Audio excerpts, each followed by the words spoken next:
Bien le bonjour internet et bienvenue dans ma vidéo avant-propos sur les troubles de la personnalité sur ma chaîne Point de Vue.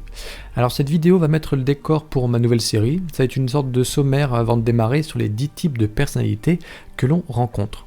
Alors chaque type de personnalité fera l'objet d'une vidéo bien entendu. Avant de démarrer, pour savoir ce que c'est qu'un trouble de la personnalité, il faut savoir aussi ce que c'est que la personnalité. La personnalité est définie comme le résultat, chez un sujet donné, de l'intégration dynamique des composantes cognitives, pulsionnelles et émotionnelles. Bon, c'est un peu compliqué, mais bon. Les traits de personnalité sont des modalités de pensée, de perception, de réaction et de relation. Je vais résumer par comme ceci. La personnalité, c'est ce qui constitue la personne, qui la rend psychiquement, intellectuellement et moralement distincte de toutes les autres. Il y a deux caractéristiques qui régissent la personnalité. Elle est à la fois stable. La personnalité contribue à la permanence de l'individu. Elle est aussi unique. Elle rend le sujet reconnaissable, distinct de tous les autres. L'agencement de ces différents facteurs constitue les traits de la personnalité, à savoir les modalités relationnelles de la personne, sa façon de percevoir le monde et de se penser dans son environnement. La personnalité ne devient pathologique que lorsqu'elle se rigidifie, entraînant des réponses inadaptées, source d'une souffrance ressentie par le sujet ou d'une altération significative du fonctionnement social. Chacun d'entre nous a une façon personnelle de percevoir les autres et les événements stressants et de réagir face à eux. Certaines personnes peuvent par exemple répondre à une situation difficile en recherchant l'aide de quelqu'un d'autre. D'autres préfèrent gérer leurs problèmes elles-mêmes. Certaines personnes minimisent leurs problèmes, d'autres les exagèrent. Toutefois, si les modèles comportementaux caractéristiques sont inefficaces ou entraînant des conséquences négatives, la plupart des personnes essaieront probablement de les changer. Au contraire, une personne atteinte d'un trouble de la personnalité ne modifie pas ses modèles de réponse, même lorsqu'ils prouvent à plusieurs reprises leur inefficacité et que leurs conséquences sont négatives. Ces modèles sont dits inadaptés dans les mesures où la personne n'ajuste pas son comportement alors que les circonstances l'exigent. Cela entraîne une grande souffrance et également des problèmes sociaux, comme vous pouvez l'imaginer. La définition qu'en propose l'OMS dans la 10e révision de la classification internationale des maladies, le CIM-10, est la suivante. Modalité de comportement profondément enraciné et durable consistant à des réactions inflexibles à des situations personnelles et sociales de nature très variée. Il représente des déviations extrêmes ou significatives des perceptions, des pensées, des sensations et particulièrement des relations avec autrui par rapport à celles d'un individu moyen d'une culture donnée. Les troubles de la personnalité sont caractérisés par des schémas omniprésents et persistants de pensée, de perception, de réaction et de relations qui entraînent une souffrance, une très grande souffrance importante pour la personne et ou nuisent considérablement à sa capacité à fonctionner. Il existe, comme je vous disais en début de vidéo, 10 types de troubles de la personnalité, chacun se caractérisant par différents problèmes liés à l'image de soi ainsi qu'au modèle de réponse vis-à-vis d'autrui ou d'un événement stressant. Ces 10 types y viennent du manuel diagnostique et statistique des troubles mentaux, en soi le DSM-5, la 5e édition, publié par l'Association américaine de psychiatrie. Les symptômes varient selon le type de trouble de la personnalité, mais en général, la personne rencontre des difficultés pour établir des liens avec autrui, ainsi que gérer le stress et ou elle a une image d'elle-même qui varie suivant les situations et diffère de la façon dont les autres l'aperçoivent. Qu'en est-il du diagnostic médical ? Le médecin envisage un diagnostic des troubles de la personnalité lorsque la personne persiste à se voir elle-même et à voir les autres de façon irréaliste ou lorsqu'elle continue à agir d'une manière qui entraîne toujours des conséquences négatives, aboutissant à des problèmes sociaux, à une auto-agressivité, c'est-à-dire qu'elle se fait mal elle-même, ou à une hétéro-agressivité, elle va faire mal aux autres. Qu'en est-il de la médication ? Eh bien, les médicaments ne changent généralement rien aux troubles de la personnalité, mais peuvent contribuer à atténuer les symptômes sources de souffrance. La psychothérapie peut aussi aider à la personne à prendre conscience de son rôle dans la création de ses problèmes et l'aider à modifier son comportement socialement indésirable.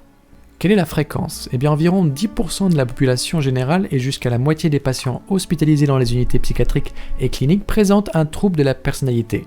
En général, ces troubles affectent les hommes et les femmes de manière égale, bien que certains types de troubles de la personnalité affectent un sexe plus que l'autre. Par exemple, les troubles de la personnalité antisociale est 6 fois plus fréquent chez les hommes. Chez la plupart des personnes atteintes d'un trouble de la personnalité, ce dernier ne cause que des problèmes modérés et s'atténue avec le temps. Dieu merci. Certaines personnes toutefois présentent des sévères problèmes sociaux et psychologiques qui durent toute la vie. Certains types de troubles de la personnalité, comme troubles de la personnalité antisociale ou borderline par exemple, ont tendance à s'atténuer ou à disparaître avec l'âge. D'autres, tels que la personnalité obsessionnelle compulsive ou schizotypique, seront moins susceptibles de le faire. Chez certaines personnes, les symptômes peuvent perdurer, mais ils sont moins sévères. À quel âge surviennent ces troubles ? Eh bien, les troubles de la personnalité commencent généralement à se manifester à la fin de l'adolescence et au début de l'âge adulte, mais ils peuvent apparaître bien plus tôt, au cours de l'enfance. On peut voir qu'il existe des symptômes communs aux troubles de la personnalité. La plupart des personnes atteintes d'un trouble de la personnalité ont aussi un ou plusieurs des troubles suivants. Il y a un trouble de l'humeur, c'est-à-dire les troubles de l'humeur sont des troubles mentaux impliquant des troubles émotionnels consistant en de longues périodes d'excessive tristesse, ce qu'on appelle dépression, ou d'excessive gaieté ou exaltation, ce qu'on appelle la phase de manie, ou les deux. Dépression et manie représentent les deux extrêmes ou pôles des troubles de l'humeur. On rencontre aussi le trouble de l'anxiété. L'anxiété est un sentiment de nervosité, d'inquiétude ou de malaise qui fait partie de l'expérience humaine normale. Elle est également présente dans de nombreux troubles psychiatriques, y compris le trouble anxieux généralisé, le trouble panique et les phobies. Bien que chacun de ces troubles soit différent, ils se caractérisent tous par une souffrance et un dysfonctionnement spécifique liés à l'anxiété et à la peur. Un petit mot compliqué, le trouble somatoforme.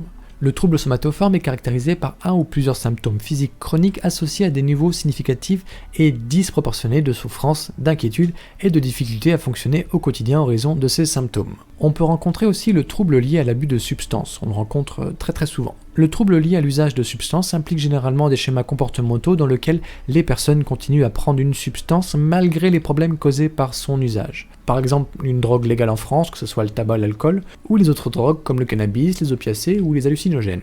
Il y a aussi le trouble de conduite alimentaire, par exemple l'anorexie mentale, les troubles d'évitement, de restriction de la consommation alimentaire, de la boulimie, les personnes pica. Une personne pica, c'est une personne qui ingurgite tout ce qu'il trouve à la portée de ses mains, que ce soit alimentaire ou malheureusement non alimentaire. Il y a également le trouble de la rumination. En fait, la rumination, c'est un trouble de conduite alimentaire qui consiste à régurgiter les aliments après les avoir ingérés. Et les troubles de la personnalité impliquent principalement des troubles concernant l'identité et le sens de soi.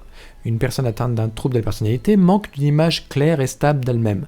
Ainsi, la vision qu'elle a d'elle-même évolue en fonction de la situation et des personnes avec lesquelles elle se trouve.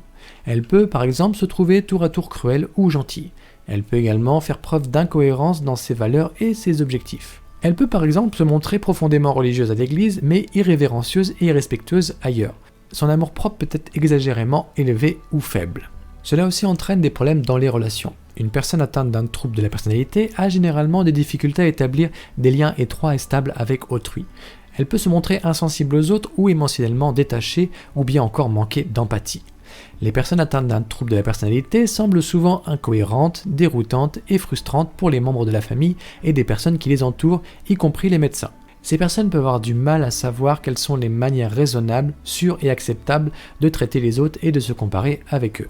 Quelles sont les causes de ces troubles ? Eh bien, à la fois, c'est le résultat d'une interaction génétique et environnementale.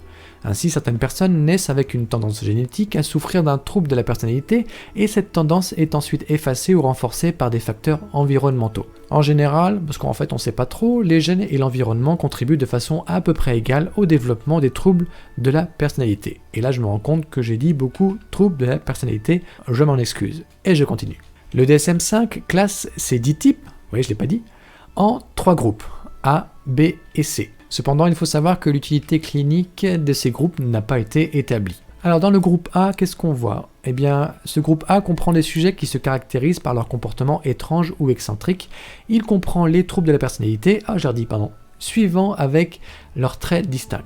Dans ce groupe A, nous pouvons voir les paranoïaques, donc ce sont des personnes qui ont une méfiance et une suspicion exacerbées. Nous avons les schizoïdes, c'est en fait des personnes qui ont un désintérêt envers les autres, et les personnes schizotypiques, donc qui ont des idées et comportements excentriques. Le groupe B comprend des sujets qui se caractérisent par leur comportement dramatique, émotionnel ou erratique. On retrouve les antisociales, donc ils ont une responsabilité sociale, un mépris pour les autres, une fourberie, et ils sont manipulateurs à des fins personnelles.